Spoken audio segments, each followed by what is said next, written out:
Hello everybody, I am Jogén Hummingbird. I am with the Footsteps to Peace. I am an intuitive channel, astrologer, Reiki master, and a spiritual life coach. If anything said here today resonates with you and you would like to book a personal reading with me, you can head over to my website, jogendivinity.com. That is JOGENDIVINITY.com, and you can click on the offerings tab to take a look at everything that I have and offer for you. So I wanted to go ahead and pop on here and do an abundance reading for everybody today. So I was just shuffling some cards and we had quite a few spill over. So let's take a look at the first one. We have positivity, faith, and optimism. So it says, you open the doorway to positive experiences and opportunities with your positive expectations and energy. Do not allow negative energy or temporary setbacks to interfere with the path that you are on, and keep faith and keep going. So before we even get into the other cards, this definitely feels like some of us, I'm receiving the message, I feel like some of us have been maybe doubting our capabilities of attracting abundance, or maybe even just not believing in our manifestation power, our creative ability, maybe even our highest alignment, maybe even some self-worth ideas maybe going on here. I do feel some of us struggle with a bit being a bit more like glass half empty versus glass half full. So I feel called to say that there's a bit of a perspective change that is going to be required for some people here to find their path to abundance. So let's go ahead and get to the other cards too. I don't want to base it just off that one. So then we have savings, conscious consumer, ask for your needs to be met, and release resentments about money. So before we even read the little messages on them, this feels like the universe is asking you to not only, like we said in the beginning, have some faith and some optimism and choose to look at things from a bit of a different perspective for yourself and tell yourself a bit of a different story about money possibly. We also see here that this conscious consumer card is really sticking out to me here. So I'm going to start with this. This feels like some of us need to be a little bit more, like it says here, conscious about what we are spending money on, what we are investing our life force energy into, what we are investing our intention into. In society, your money is your vote, essentially, and so is your attention. And so whatever you put your attention on with social media and whatever you spend your money on in the store, online, like Amazon, anything like that, when you're investing in people, places, things, experiences, ideas that are not serving the whole or are not serving your highest good or are not in alignment with your integrity or authenticity or your highest truth, or just basically there's this dissonance going on here that I feel spirit wants some of you guys here to, I mean, us totally, myself included. These messages aren't just for you, they're also for me. I feel like spirit wants us, I'm just trying to keep the glare off the card here. I feel like spirit wants some of us to be a little bit more aware of where our money is going, where our energy is going, where the extensions of our consciousness are going, because a lot of us in society tend to just spend money and not, oh, look at that, and not save it. This is talking about saving. So a lot of us tend to just spend money mindlessly on things that do not really matter, or just filling a little bit of a void, or like filling a material possession desire, or something that's very surface level and not in 100% alignment with who you are, like we were talking about earlier. And so with this conscious consumer and savings together, I feel what spirit is trying to say here is like, save some of your energy, save some of your extension of your consciousness, save some of your emotional investment as well as your financial investment, and place it within yourself, because that will boost your ability to have faith and optimism, because you can trust yourself with money instead of spending it on things that don't matter, and then you wonder why you don't have any money at the end of the day to feed yourself with, because you bought all the soaps that are on sale at Bath and Body instead of buying 2 packages of meat at the grocery store or whatever. You know, it's just a shitty example, but you get what I'm saying here. We need to be very much so more conscious with what we're doing here. So let's move on to the next two. So ask for your needs to be met and release resentments about money. So here we go again with that, changing the narrative about money again. So ask spirit for what you need. Ask for things to be different. Ask for things to change. Ask for divine intervention. This feels like some of us aren't necessarily relying on our metaphysicality to create art money for us, and this is something that is a part of the collective wound, is needing to see it tangibly in front of you, needing to have it hard work systemically stable paycheck every 2 weeks or every week or every month or whatever the fuck happens for your payroll. um, we need this kind of a stability, and we're placing our power outside of us of like, oh yeah, that money will show up.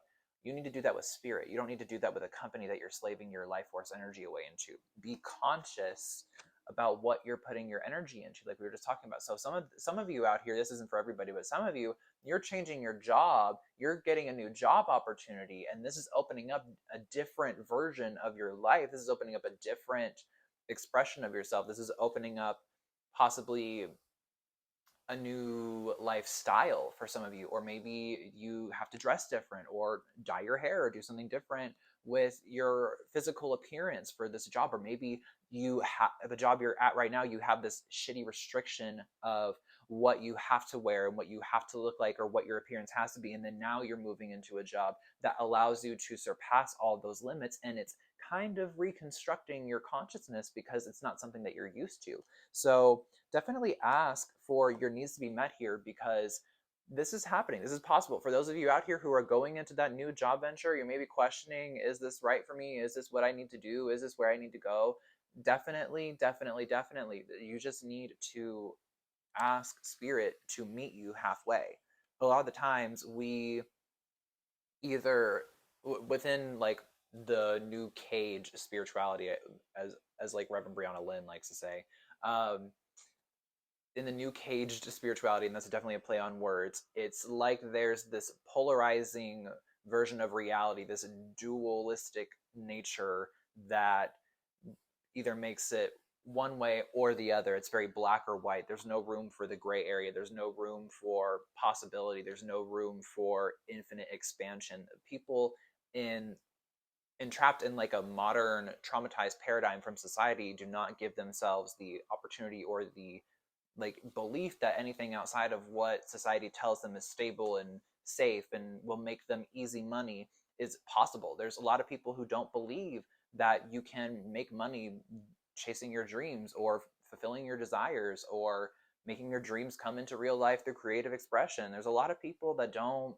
feel that that's possible for themselves, and this is like here to tell you, you just need to ask, and it's going to be possible.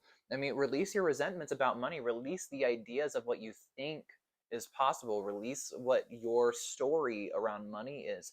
A lot of the times when we aren't allowing abundance into our frequency or into our experience, whenever we're on our spiritual journey, is because we aren't bringing conscious awareness to what our beliefs, what our story is around money. We're so focused on the details of the story, and we're so immersed in the story itself that we're not giving ourselves room to detach from that and become the observer of ourselves and question our own behavior, question our own motives, question if we're still in integrity with our highest alignment. So that's what I'm getting for you guys today. So I actually do want to pull a couple of tarot cards here just to wrap it up, just to get some closing messages here. So what final messages do we have for the audience here on abundance? We have the Six of Swords, and then what are these? We have the King of Fire, which is King of Wands, and then we have 5 Unity, which is the Hierophant, and then we also have 15 Ego, which is, I think this is the Tower in traditional tarot. No, it's the Devil. It's the Devil. Okay, right. So we have the Six of Swords here, Six of Air, really. Six of Swords talks about moving from like murky, like turbulent, disturbed waters into calmer, still waters, into a place of even keelness. And it's the place where the swords and the water meet in the sword suit, and that's where mind and emotion meet. That is where thought and feeling come together. And so this is about finding harmony between your emotions and your mind, finding a way to either not silence your mind, but calm your mind and also calm your nervous system and slow your heart rate down and get yourself into a parasympathetic way of being. But then we also have here, like the King of Wands is taking action. This is taking affirmative action, very confident action. King of Wands, King of Fire, talks about very assertive, dominant energy. This could also be if you're dealing with, if you perhaps are these signs, or if you know people involved in your situation that are these signs. You could be Aries, uh, what's the other one? Leo, Sagittarius. You know, sometimes you when you do astrology for a living, you kind of forget shit sometimes. So then you have the Hierophant and you have the Devil. So this is like being able to integrate your wisdom, integrate your knowledge, trust what your instincts are. The Hierophant is the teacher in the major arcana. It is the not the wisdom keeper, but it is sort of the channel between the divine and the people. It's like sort of it's not representative of Gemini. It's Taurus in the tarot. But when I think of the Hierophant, like singularly, I think of that's the one twin in the mythology that is on land, and then the other twin is in the underworld. And so I feel like there's sort of this reciprocity going on. I feel like the high priestess is more so the other twin in the underworld, and then the Hierophant is the twin in the upper world. So it just feels like, you know, Mother Earth, ancient feminine wisdom, masculine, all the whatevers. But this feels like some of you are taking your knowledge of what you know now, you're taking what you learned previously, and you're also integrating new information and writing new stories, because we were just talking about that Gemini archetype, and Gemini, it's all about storytelling. And so then we also have ego here, which is death. And so that talks about also Scorpio energy. So that is going to be alchemization, that is death and rebirth, that is uh, really digging deep into the psyche. Scorpio is getting to the bottom of things that rules like detective work, that rules like the police. And so this is talking about like really digging deep and finding what it is that makes you happy and what it is that really is in integrity with you. And that is what is going to bring you joy and abundance, because once you've found a way to kind of calm the turbulence and take affirmative action on what you have received and know to be true from the divine, the control that has been placed on you is then released. All right? So that is what I am getting for you guys today. So thank you all so much for watching. If you enjoyed this video and anything I said resonated with you, then go ahead and give this video a big thumbs up and subscribe to the Footsteps to Peace and click the notification bell so you get notified every time we upload a new video for you guys. And once again, if you would like to book a personal reading with me, all my information is down below in the description box, as well as all my socials. So thank you guys again so much for watching, and I will see you in the next one. Many blessings.